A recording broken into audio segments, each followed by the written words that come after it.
Será que todo posicionamento ético está preocupado só com ética mesmo? Ou tem algum interesse obscuro?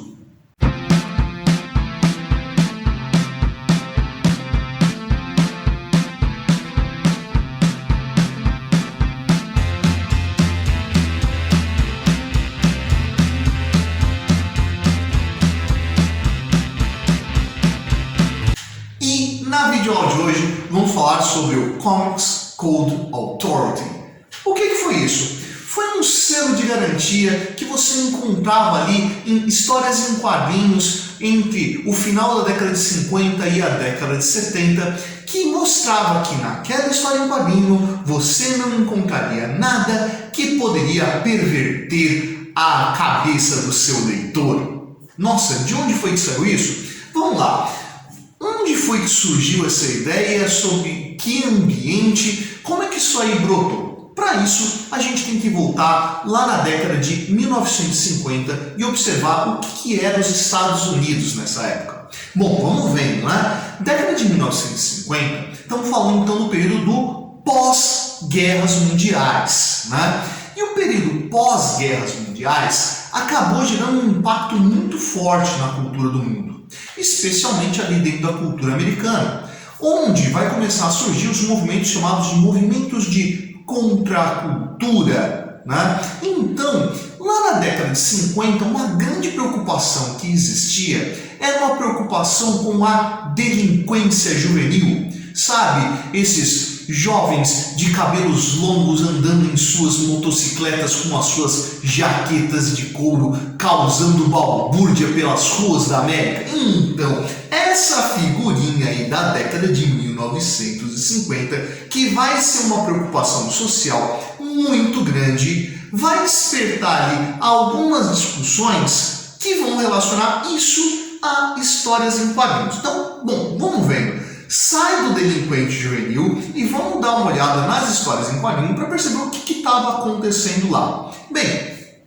diferente daqui do Brasil, onde a gente não tem uma cultura tão diversa de histórias em quadrinhos, nos Estados Unidos, né, esse tipo de produção aí, já desde a sua origem, atinge um público extremamente variado, com uma série de tipos de produções de histórias em quadrinhos, apesar de, popularmente, isso sempre ser visto como algo voltado a crianças, apesar de não ser só isso. Bem, vamos lá. Com o fim das guerras, uma série de títulos de histórias em quadrinhos vão começar a entrar em decadência. Por exemplo, histórias em quadrinhos de guerra, né? Sim, existem histórias em quadrinhos com tema de guerra. Como tinha acabado de passar pelas duas guerras, essa imagem das duas guerras mundiais já não era mais algo tão sedutor, né? Já não era algo que chamasse tanto atenção, porque ninguém estava muito afim de ler uma história em quadrinho de algo tão tenebroso quanto aquelas experiências que tinha acabado de se passar. E diante de horrores tão grandes quanto aquilo que aconteceu com o Holocausto, as bombas nucleares de Hiroshima e Nagasaki, as histórias em quadrinhos de super-heróis começaram a parecer meio boba, né? Meio superficial. Pô, diante de tantos terrores, diante de tanta coisa tenebrosa que tem aparecido, por que, né, eu vou ter interesse por uma história do Super-Homem ou do Batman, né? Então, essa indústria também começou a entrar em queda. E o que começou a chamar interesse dos leitores de HQs? Histórias de terror e histórias de crime, né? Que tinham sim, uma produção um pouco mais violenta, um pouco mais agressiva, né? Algo que apelava para o grotesco, né? Com monstros, zumbis, canibais, assassinatos feitos por psicopatas, serial killers e coisas do gênero, né? Ou seja, algo que não era necessariamente voltado ao público infantil, mas a um público ali um pouco mais adulto, mas que, obviamente, né, aquela molecadinha que chegava na banca de jornal e encontrava aquelas histórias em quadrinho, ficava ainda mais aceso diante daquelas histórias, como se fosse algo que parecia proibido, mas que na verdade não era, né? Será que realmente eu, essa jovem criancinha aqui, posso, né, ler essas histórias de assassinatos, né, esses monstros, essas perversões e coisas do tipo, né? Então, esse acesso a esse tipo de leitura cresceu bastante. E é justamente nesse momento onde vai aparecer lá nos Estados Unidos uma empresa de história em quadrinhos que vai começar a ganhar um grande espaço, né, nesse campo do mercado, que era a EC. Cara, a EC pertencia a um empresário chamado William Gaines, né? E o Gaines, ele acabou dando uma nova cor à EC, né? A EC pertencia ao pai dele e não tinha esse intuito de fazer histórias de terror, né? Aliás, era bem o inverso disso, né?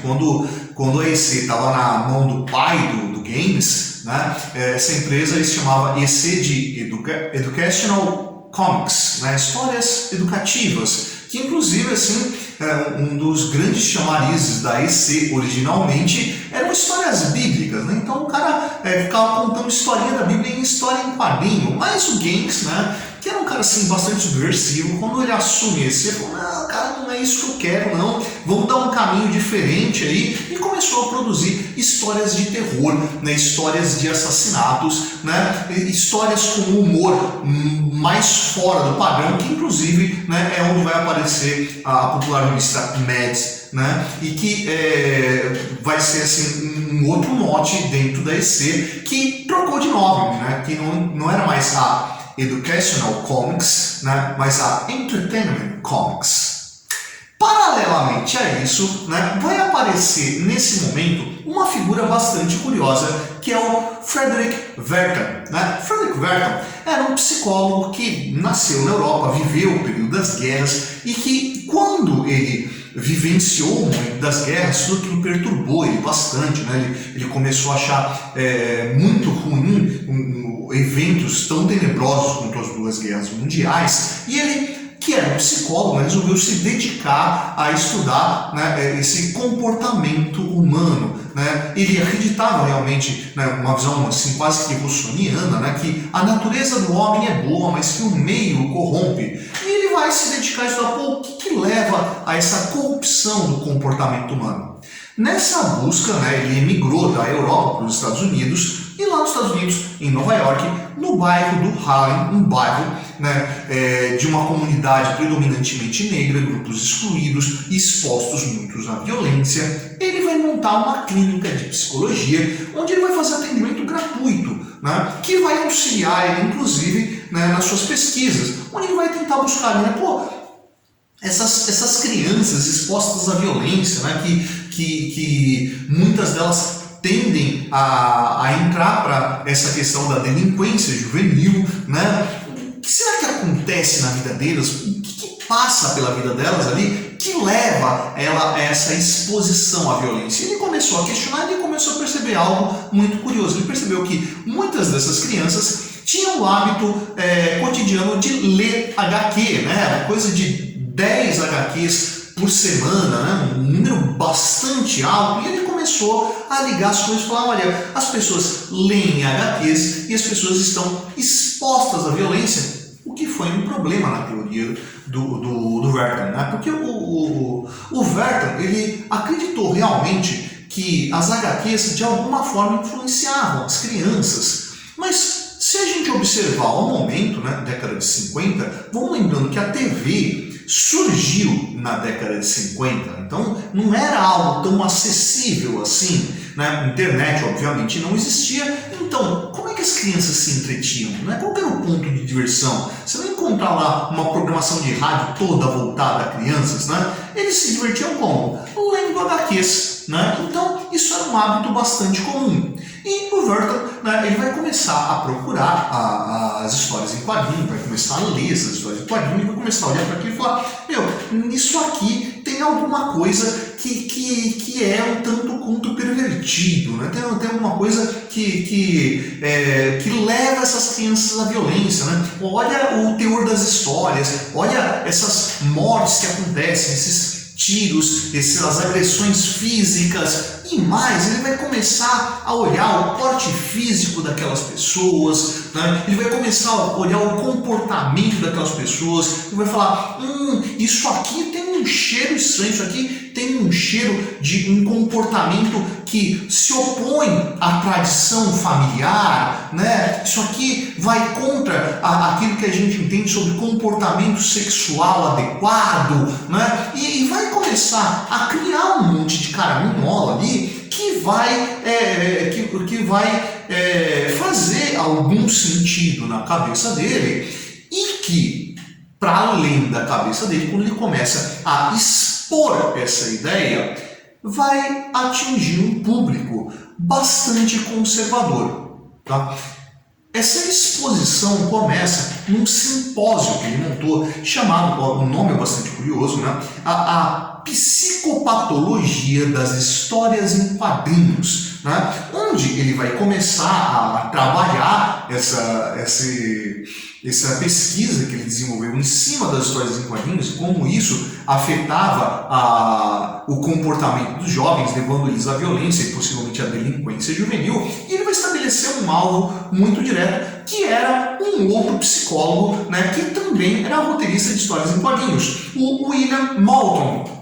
Especificamente, William Moulton escrevia histórias para a Mulher Maravilha, que o Burton olhava para aquilo e falava, cara, essa Mulher Maravilha aí eu acho meio estranho, né? Essa Mulher Maravilha, né, com essa ideia do laço, né, que ela prende os homens e agride esses homens. Isso aí pra mim tem um cheiro de lesbianismo nisso. E lembrando que estamos falando da década de 1950. Em 1950, comportamento homossexual era visto como um tipo de perversão, né? Um tipo de comportamento distorcido humano. Inclusive, era considerado doença por alguns grupos ali, né? E o Burton, dentro dessa situação, vai começar a olhar e escolher, né, o William Moulton como alvo e especificamente, né, a personagem da Mulher Maravilha, né, que na época era um personagem de uma empresa histórica chamada de National, que posteriormente vai se converter lá na DC, na Detective Comics. Bom, vamos lá, né? Aliás, né, antes de voltar para o Burton, deixa eu fazer um parênteses aqui que é importante. Vamos lembrando que na década de 50 é um momento que os Estados Unidos estavam vivendo chamado macartismo. Macartismo, perdão, né, vem do senador McCartney. Né? McCartney, ele era um cara que, nesse ambiente de Guerra Fria, estava muito preocupado com as influências negativas que poderiam chegar dentro da cultura americana, especificamente pensamento comunista, né? A Guerra Fria está em pleno vapor agora, né? Então qualquer perversão, né, qualquer comportamento que não fosse muito regrado se relacionava logo com o lado oposto da Guerra Fria, que era o lado do comunismo, né? Então, né, e olha que o Burton, ele era um cara que se considerava um sujeito, né, progressista, um cara de esquerda, apesar de ter esse pensamento bastante conservador, né, de você tentar manter uma certa inocência ali da criança, que ela poderia ver essa violência dentro de um noticiário, num jornal, num rádio, na própria rua onde ele vive, certo? Então o McCartney, ele vai começar a promover uma verdadeira caça às bruxas a qualquer tipo de comportamento pervertido, e isso ganhou o grande público americano, né? A população dos Estados Unidos vão olhar para esse comportamento do McCartney e vão seguir o McCartney, que vai abrir espaço aí para outros congressistas, né, que vão resolver embarcar nessa onda do McCartney, e um deles vai ser um cara chamado Kefauver. O Kefauver, né, que tinha começado a carreira dele ali, né, perseguindo o crime organizado, a máfia, mas que isso aí não tinha ajudado ele a alavancar a carreira política. Preocupado com a carreira política dele, ele observa o Burton, né? Observa que o Burton tinha uma certa popularidade com essas histórias de combater as histórias em quadrinhos, de falar de perversão nas histórias em quadrinhos, né? E se aproxima do Burton, né, atrai ele para montar uma comissão para investigar se a indústria de histórias em quadrinhos realmente gerava ali algum tipo de perversão que levava a essa delinquência juvenil, que era uma preocupação muito grande da sociedade americana durante a década de 50.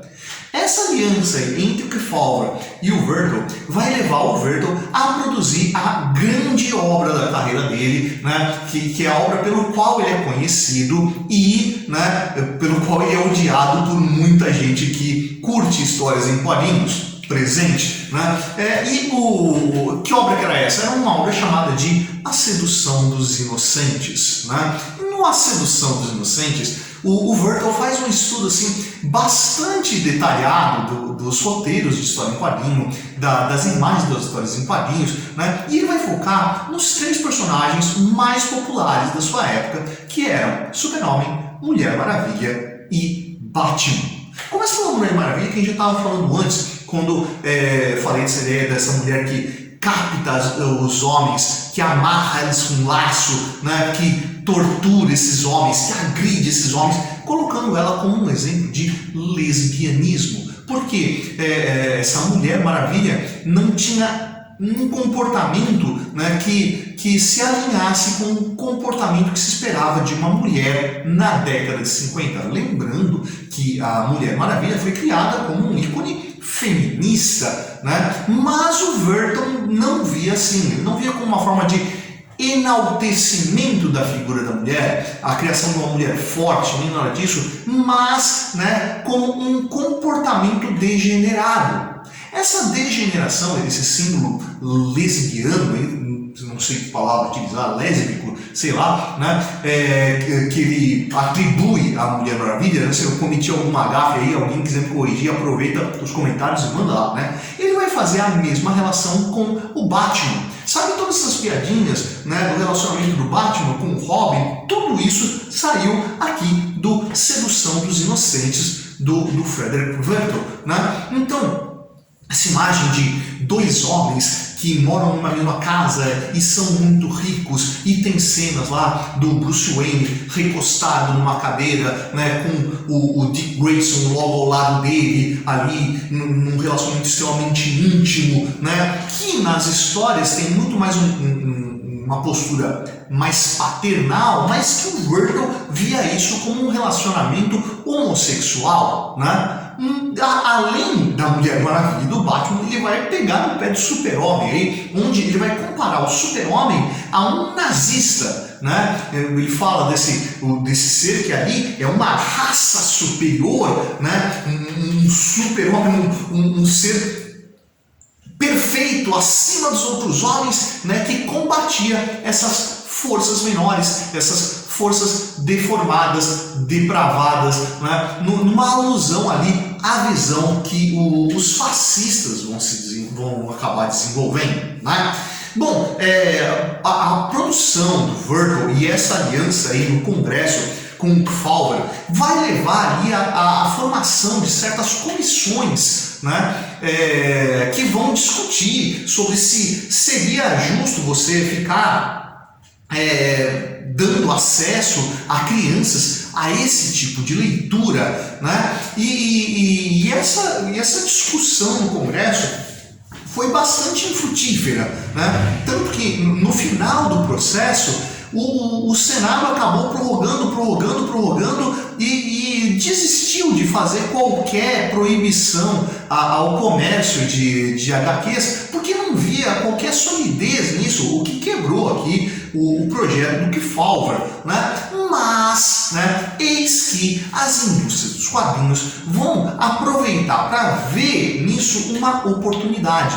Por quê? Quem que aparece no meio dessa discussão do Senado? O Gaines, né, dono da EC, que fazia aqueles quadrinhos de terror, aqueles quadrinhos de crimes, que estavam se tornando extremamente populares, e era justamente o que mais perturbava caras como o Kefauver ou caras como o Vertel, né? Porque você pegava histórias ali bizarríssimas, né?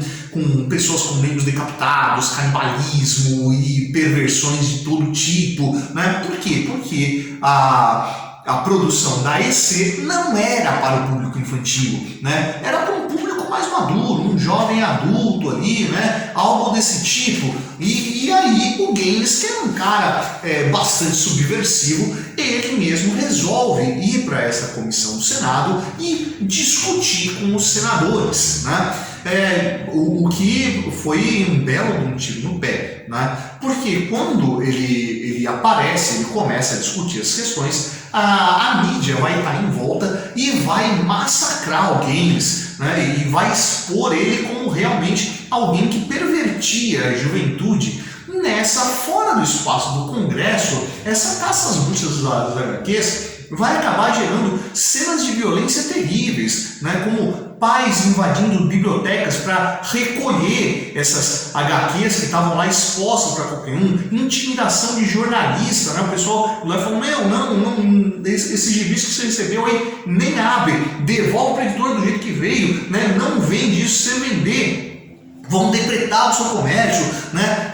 Não faça comércio disso aí, recolher as revistas, queimar em praça pública, para queimar em praça pública HQ. Lembra que onde se queimam livros, acaba se queimando pessoas, cara. Cuidado com esse tipo de comportamento, né? Então, né, essa comoção popular, que toda essa discussão aqui dentro do Congresso vai levar, dessa perversão que o Verton falava na sua sedução dos inocentes, vai levar então as outras empresas de HQ a resolver montar ali uma associação, né, que vai acabar definindo, né, como então a gente vai produzir HQs para não entrar nessas denúncias aqui da sedução dos inocentes, e vão acabar criando um código de produção de histórias em quadrinhos, né? Código que falava ali sobre como você poderia ou não poderia expor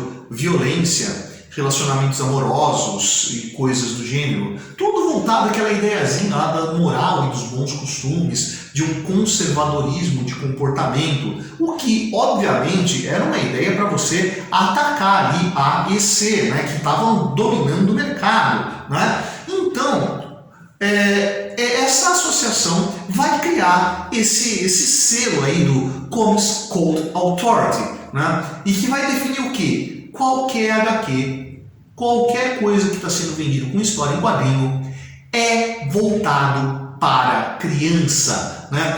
Quem vai ler isso aqui é criança, né? Então a gente não pode estabelecer esse tipo de mostra de violência. Obviamente que as HQs da EC não tinham, né, o Comics Code Authority, não tinha esse selo de garantia de que aquilo que as pessoas estavam lendo tinha uma qualidade que não ia gerar qualquer tipo de perversão. O que acabou sendo um problema também para as próprias empresas que vão criar esse Comic Code Authority. Porque apesar de quebrar a concorrência, apesar de você quebrar ali a Entertainment Comics, né, a qualidade da produção acabou caindo também, né? Porque as histórias, como elas eram montadas para crianças, elas foram se tornando cada vez mais infantilizadas, mais inocentes, mais bobinhas, né? O que fez com que o interesse do público também caísse. Então aquele adolescente, aquele jovem adulto, né, que ainda lia essas HQs, que achava interessante essas histórias de aventura, diante dessa queda da qualidade, começou a achar tudo aquilo muito bobo, né? E o comércio de HQ caiu vertiginosamente, coisa de você chegar a ter queda de 40%, 60% do público, né? E consequentemente um problema de rendimento, que fez com que esses setores aí que produziam em larga escala, né, uma série de títulos, começassem a reduzir a quantidade dos seus títulos e inclusive cortar pessoal, perdendo muito dinheiro, mas se livrando de uma concorrência. Vê, a criação do código ela veio no sentido de atender um interesse popular, né, que tentava preservar as crianças, mas perdeu um outro público, o que fez com que as empresas de HQ criassem uma autocensura bastante violenta. E nessa que elas criam essa autocensura, ironicamente, quem aparece para combater isso?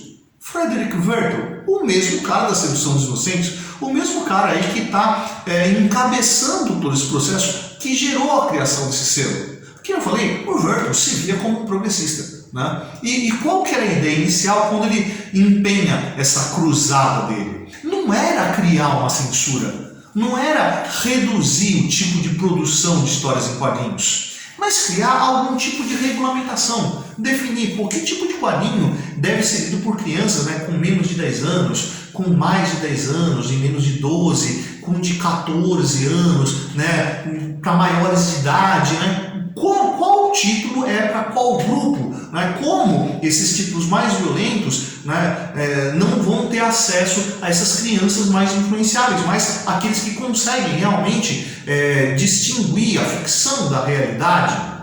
O Werthel, então, ele acabou sendo o cabeça, o guia-mor de algo que ia contra o que ele próprio acreditava, justamente porque ele via um comportamento pervertido a partir das histórias em quadrinho.